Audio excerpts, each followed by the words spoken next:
Salam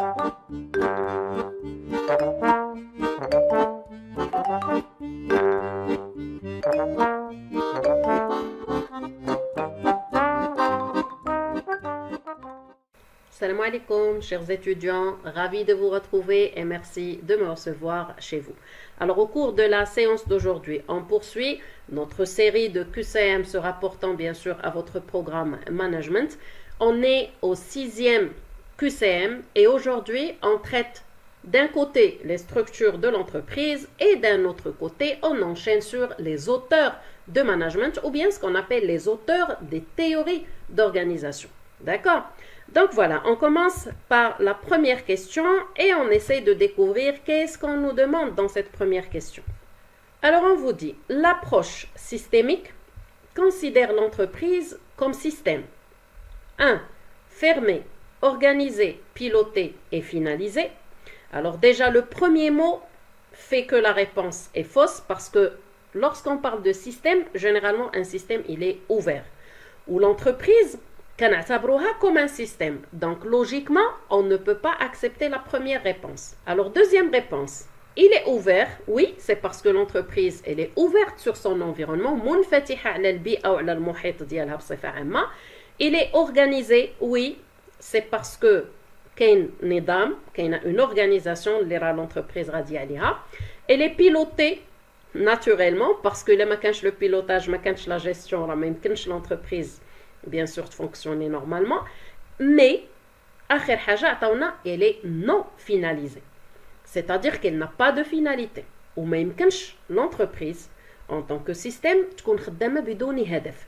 Donc بالعكس l'entreprise عندها أهداف وعندها غايات كبرى يمكننا نقسموها لثلاثة الأنواع. كاين 3 types de finalités. كاين les finalités économiques, finalités sociales et finalités sociétales.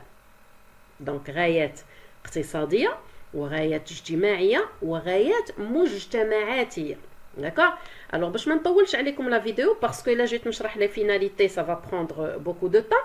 Donc اللي بغيتو تعرفوا اكثر على les finalités vous trouverez dans la boîte de description la playlist اللي كنخلي لكم ديما اللي فيها les QCM ديال المانجمنت راه حاطه لكم فيها des vidéos ديال l'approche classique ou ديال l'approche systémique. Donc غتلقاو l'entreprise système ouvert, système organisé, système finalisé et système structuré. Donc même les structures de l'entreprise راكاينين مشروحين كاملين. D'accord?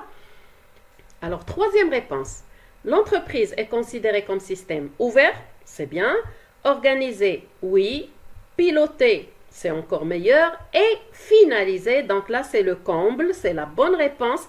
Et on va cocher la troisième proposition. Ranchoufou la dernière. Elle est fermée. Donc déjà c'est faux. Organisé, d'accord, piloté, d'accord, et non finalisé. Donc là, c'est pire, il est fermé et non finalisé, ce qui fait, c'est pas correct. Deuxième question. Et on vous dit, la structure Staffendline. La structure Staffendline, il y a la structure hiérarchico-fonctionnelle, c'est-à-dire qui combine les deux structures, hiérarchique et fonctionnelle. Alors on vous dit, la structure Staffendline est celle où l'autorité est partagée entre les chefs opérationnels et les chefs fonctionnels. Oui, c'est correct parce que les chefs opérationnels sont les chefs hiérarchiques ou les chefs fonctionnels sont les chefs spécialisés, bien sûr, les conseils au sein de la structure Staffendline. J'explique rapidement le principe. كتكون عندنا la ligne hiérarchique bien sûr اللي فيها les niveaux التسلسل الإداري يعني من المدير الفوقاني حتى bien sûr le dernier niveau hiérarchique. Et en même temps عندنا les chefs fonctionnels, c'est-à-dire les chefs spécialisés, sauf que les chefs fonctionnels ما كيعطيوش des ordres. D'accord? Ils sont là, ils constituent un staff, يعني واحد le comité de conseil بحال اللجنة ديال الاستشارة واللجنة ديال النصائح, mais ils ne peuvent pas donner des ordres, ils ne peuvent que véhiculer des conseils l'ensemble des niveaux hiérarchiques, que ce soit les supérieurs ou là les subordonnés. D'accord? Alors, comme je vous ai dit tout à l'heure, la vidéo, la playlist, la description, fiha l'entreprise système structuré, c'est-à-dire les structures bien expliquées, les schémas ou les avantages ou les limites dialhom et ainsi de suite. D'accord? Donc, vous pouvez revenir en cas de besoin. les structures. Alors, deuxième réponse. La structure Staff and Line est celle où les ordres suivent la voie hiérarchique. C'est correct. Yallah قلناها دابا. Les chefs opérationnels, ils constituent une ligne hiérarchique qui commence du directeur général jusqu'au dernier niveau hiérarchique. وبطبيعة الحال les ordres, الأوامر كتمشي في la ligne hiérarchique. C'est-à-dire chaque niveau va donner l'ordre au niveau qui lui est inférieur. Troisième réponse. La structure Staff and Line est celle qui combine la structure fonctionnelle et divisionnelle. C'est-à-dire بأن هاد la structure Staff and Line واش كتجمع لينا ما بين la structure fonctionnelle et divisionnelle. C'est faux, c'est parce que هاد la combinaison غتعطينا ما يسمى بلا structure matricielle. وهذه c'est une structure اللي كتكون فيها une double division ديال l'entreprise. كتكون déjà دارت une première division في حالة إلا هضرنا على la structure divisionnelle. ومني كتكون l'entreprise encore plus grande كنعاودو نقسمو دوك les divisions باش كنوصلو bien sûr la structure matricielle. Ce qui fait la troisième réponse, c'est faux. مني كتجمع la structure fonctionnelle et la structure divisionnelle كيعطيونا la structure matricielle. Par contre, شنو قلت في الأول؟ La structure Staff and Line كتجمع ما بين la structure hiérarchique et la structure fonctionnelle, et c'est ce qu'on va retrouver dans la dernière proposition. قالولنا بأن la structure Staff and Line, elle repose sur l'unité de commandement, يعني فيها وحدة التحكم, et en même temps فيها la spécialisation des chefs, ce qui fait c'est une bonne réponse, et on va retrouver bien sûr la combinaison اللي هضرنا عليها من قبيله بأن la structure Staff and Line فيها la structure hiérarchique وفيها la structure fonctionnelle, donc la spécialisation. Le staff هو le comité de conseil وهما les fonctionnels كيف ما قلنا في الأول chef opérationnel et chef fonctionnel. Line c'est en anglais ça veut dire ligne, donc هي la ligne hiérarchique واللي كنلقاو فيها les chefs opérationnels. D'accord? Donc voilà pour la deuxième question. On passe directement pour voir le contenu de la troisième question. Quelle structure organisationnelle repose sur les principes suivants. اشنا هي la structure اللي فيها هاد les principes اللي فيها هاد المبادئ اللي غنهضروا عليها دابا. اولا la clarté, الوضوح تام. الوضوح في les ordres, الوضوح في la circulation de l'information et ainsi de suite. فيها l'unicité de commandement, وحدة التحكم. D'accord?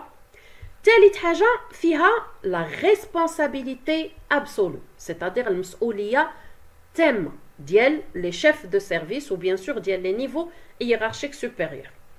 Alors première réponse, la structure hiérarchique. C'est une bonne réponse parce que c'est la première structure qui reprend les principes par excellence. D'accord? فيها la clarté, فيها l'unicité de commandement, فيها la responsabilité absolue des chefs opérationnels. Deuxième proposition, on a la structure divisionnelle. Oui, حتى هي فيها bien sûr la clarté parce que les divisions كيوليو bien distinctes, bien claires. وفوقاش كنديروا la structure divisionnelle كنديروها lorsque l'entreprise prend de la grandeur, lorsque l'entreprise prend de l'ampleur. ملي كتكبر وكتوصل un certain niveau de croissance كتولي une seule direction صعيب عليها انها تسير l'entreprise كامله. Ce qui fait automatiquement هنايا كنديروا une division اللي نقدروا نديروها soit par critère de produits, يعني كيوليو عندنا plusieurs produits وغنفرقوا l'entreprise en 3 divisions مثلا parce que عندنا 3 types de produits. Sinon نقدروا نديروا une division géographique ملي كيوليو عندنا plusieurs sites ديال l'entreprise. عندنا مثلا des sites, je dirais par exemple في طنجة وعندنا في غابة وعندنا مثلا في أكادير. Donc automatiquement غنديروا 3 divisions وكل division كتولي فيها فعوضنا تكون عندنا إدارة كبيرة كيوليو مديريات صغار. كل مديرية عندها bien sûr la responsabilité absolue ديالها وعندها l'unicité de commandement وعندها bien sûr des décisions claires ديالها. D'accord? Alors troisième proposition, on a la structure fonctionnelle. Alors là, c'est non. C'est faux catégoriquement. علاش? Parce que la structure fonctionnelle ما فيهاش la clarté.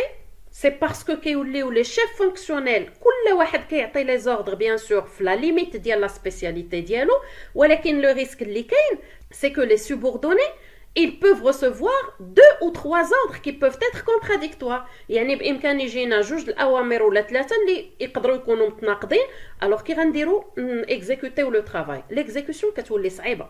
D'accord? Parce que c'est pas clair.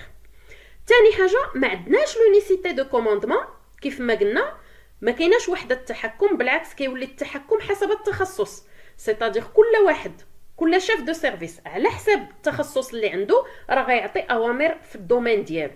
داكور.